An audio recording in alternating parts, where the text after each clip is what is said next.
When she got to me, she just looked up and said, "Oh, he is a tall one." Yeah, it was a day to remember, man. Very well bowled by Jason Holder. I try to just control what I can, and life's a living, man, so. Well, he said that he's going to take on the spinners, and he smashed that for a huge six. He's a monster. The Black Lives Movement, the whole message is to have that equality, to have that balance and equal rights for everyone. And he gets it. 5-wicket haul for the Windies captain. Jason Holder, West Indies captain, premium test all-rounder. Welcome, Jason. If you are going into a player's lounge, what type of music do you have on in the background? Majority of the time is normally like a reggae vibe. But, you know, there could come a day where I just want to hear some soca or some dancehall. So give me an artist. My artist, Chronic, straight up. Chronic straight through, man. I kind of got a strong liking for Chronics. Bugle as well. To just name a few of my, go-to. Easy. So you're walking into some Chronics, going to the bar. What was the first drink you having? Normally I'm a whiskey man. Neat. I'm a bit of a softie, man, so I gotta chase it, man. So I may have a whiskey and ginger, or maybe a whiskey and Sprite. So you're in the lounge. What are the 3 things you absolutely can't live without? My phone, for one, for sure, because if I don't have that phone, I'd probably get in a lot of trouble with the missus. 2 would have to be some kind of television, Netflix. Yeah, I would say my iPad to watch some Netflix. 3, my golf clubs, because I know I can get pretty bored in this lounge at some stage. Normally I like to just, take up a club swing, a club talk. I kind of fidgety, man. I can't sit still. Explain to persons that wouldn't know, how did you get into golf? And yeah, just a little bit more about your golfing journey. Yeah, my love for golf grew through Dwayne Smith. Smith, he's normally that kind of guy who likes to be out of the room. He's similar to me, he can't stay in one environment for too long. He's a road runner. He gravitated towards golf and he dragged me out one day, and just, you played so many bad shots, but you had this one particular shot which just erased all the other bad shots, and yeah, I just had that love for golf. It's one of those games that you just get the bug and you just get addicted. So you mentioned Jason being a clown in the dressing room. Could you elaborate? He's always singing. He's always keeping noise unnecessarily. He's like these little noises, and he's loud. He's always loud. He has the most corniest jokes ever. He's just a funny guy. He can't be serious, but most of the time he takes everything for a joke. He takes most things for a joke. But yeah, he's annoying too.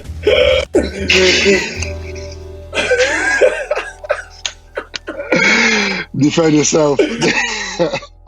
Man, those are the sweetest words I've ever heard from any individual, man. I must give you a hug. Oh god. Nah, man, I guess a lot of guys see me as a clown, but yeah, I only got one way to live life, man, and I live it with no remorse, no grudges, no excess baggage, man. I just live a happy life, man. Who's gonna break the news? Who's gonna break the news? Alright, so we now hear from one of your teammates that were in this biosecure bubble. We want a little bit more dirt on the rest of the team. Who spends most time in the gym? Shane Dorridge. Agreed. Who's always last to leave the party? Big Johnny Cambrose. Worst dancer? Whoa. And Kumabana. El Figo. Crewman ain't gonna be happy with that at all. Who spends the most time on their appearance? Keon Rocky Harding. Interesting. Yeah, he's a pretty boy. Oh, shoot, I forgot. Hold on. Keon Rocky Harding / Big Boris Kojo. Shea Hope, for sure. I know, I thought Shea Hope and Jason Holder would be the 2 candidates for number 1. So Rocky will be doing well to challenge. Nah, I just natural, but these fellas is trying real hard, man. You're a natural beauty. Oh, don't need no makeup to be a cutie, man. Aye. Who's the one guy you don't want to be rooming with on tour? Oh, Shannon Gabriel. Grumpy. Who is most likely to Google themselves? I would say Ross and Shane. Worst taste in music? Well, Shane, worst choice in music. He plays all kind of music as loud as he could play all day, all night. Doesn't give you a break. Annoying. Who's the grumpiest in the morning? Well, grumpy in general is most intentional. Big man is very grumpy. Who's always on their phone? Ooh, and Nkrumah Bonner for sure, 100%. The new Devendra Bishu. It used to be Bishu, but no, Nkrumah Bonner for sure. Who phones home the most often? That's definitely Bish. Oh, for sure, 100%. If Bish could carry phone on the field, sorry, he'd definitely take it there. And a bit controversially, who's the toughest player to captain or that you would have ever captained? I'm trying not to skip it because I don't want to be seen as not having big cojones, you know. But yeah, we're gonna have to skip that one. I guess more serious side of things, what would be your general review of the tour? This tour could have gone wrong on so many different fronts. We've had no blemishes, and everything has ran quite smoothly. We've had a number of appreciative messages from people around the world, just basically saluting us for our efforts coming over. England, obviously, we're banking on this summer to pay a few bills and to set things up, obviously, in terms of their infrastructure. The issue is at this present time is that for away tours, we get nothing in terms of revenue. Hopefully, this COVID highlights a bit of an indifference or inequality in the revenue scale and the revenue share. It's just ironic. The Black Lives Movement basically kicked off at this time. The whole message is to have that equality, to have that balance and equal rights for everyone. We need to have a more level playing field when it comes to the revenue dispensation from the XC. That's the only way primarily a lot of these smaller territories are going to survive. Now that's powerful. And you mentioned Black Lives Matter. Can you just talk to us a bit about what the Black Lives Matter movement means to you? Yeah, well, firstly, the Black Lives Matter movement means a lot to me. I am quote-unquote faced with it. I believe every single individual has got a part to play in raising our awareness. The first thing we got to do is be educated around it. We've got to know what's going on around us. We can't be naive. We can't sweep it under the carpet, because the more we do that, the longer this thing goes on. Our guys have obviously toured around the world, and some of them have remarked on being racially abused. And I just want to spend a little time on Hash, because Hash, if you don't know, is one of the nicest persons in the world. I mean, y'all talk about me being nice and this and that, but Hash is just that. If you look for the word nice in the dictionary, you're going to see Hash Imam's name next to it. I guarantee. For somebody now to have a go at Hash, not knowing anything about his personality or who he is as a person, what he stands for, it's sad.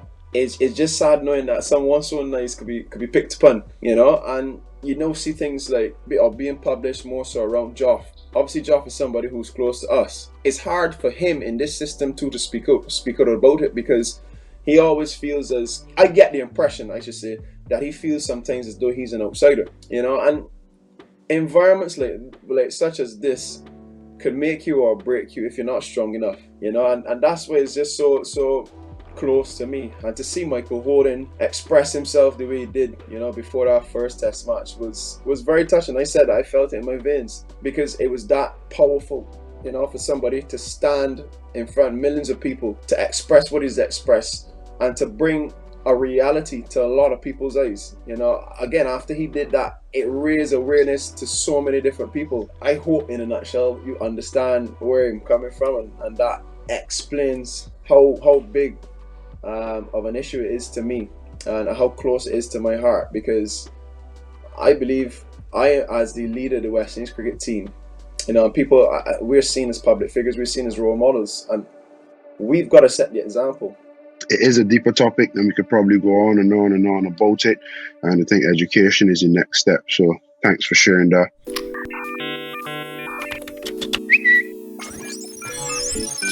On the lighter side of things, all this fanfare, meeting the Queen, not much people get that privilege, but you've had the privilege. Tell us about it. Oh man, yeah, it was a day to remember, man. I left Bristol, drove to London, we got changed, and we had this function at Buckingham Palace, and we met the Queen there. We were all aligned. I was stand up in a line, and she came down, and I was the last person. Save the best for last? Yeah, definitely the best for last. It's not my Anyways, yeah, she was coming down the lane, and more or less, most of the players were a little taller than her or close to her height, you know. And she was just there. And when she got to me, she just looked up and she said, "Oh, he is a tall one." You look back on a day like that, and for me, you know, I don't know how many people could boast to meeting the Queen. You just understand how privileged you are. Whoa, that was my second tour with West Indies. That's in Australia. We landed in Australia, and I just said, "Well, hello, ladies, I'm here." I am here. That's not a bad selfie though. I can tell you're trying hard. But a lot of people remark the jawline, so the jawline I feel is on point there. Yeah, and there was no contouring involved in it.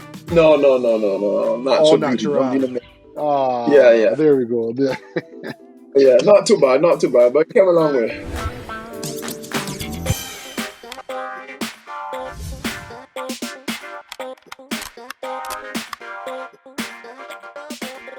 So start with batsman. Who's your ultimate batsman? Brian Charles Lara. Just dominant, just hungry for massive moments, achieve feats that people could only imagine. Fast bowler. I was go with Curtly. I just think Ambi was mean, man. I guess we're similar in stature. He's a tall guy. He was just stingy. He was accurate. He was fierce, and he was a big competitor. And he was driven. You know, I like people who were really driven to push the barriers and be really successful. Who's your ultimate spin bowler? Ultimate spin bowler is Shane Warne. I just believe Shane Warne is classic. He's a competitor. He's up for the challenge. He's a big deal horse. Who would be your ultimate fielder?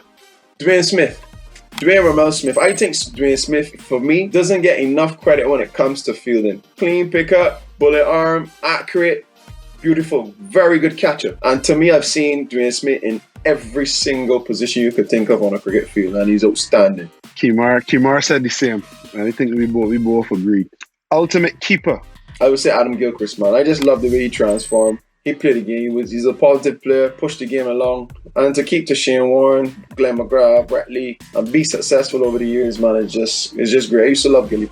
And your ultimate captain. Kimar Roach said that Jason Holder is his ultimate captain. What a man he is, man. You little ripper. My ultimate captain is one of my idols, man. And that's Clive Lloyd. Just what he done with the team in the 70s and his success, his stories, and him and I share a very special bond, man. He keeps in contact with me. We speak relatively often, and he shares a lot. And I love to sit on here and talk about his past experiences in dressing room with his teams. And he's probably dubbed as West Indies' best captain. That's my man, Super Cat.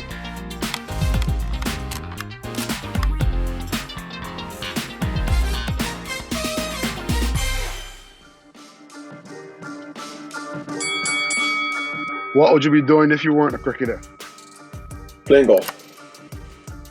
Strangest thing a fan has ever said to you? Well, I've been flashed. In New Zealand, so that's quite strange. Fair enough. Celebrity crush. Ooh, Lala. Yeah, Lala Anthony. Yep.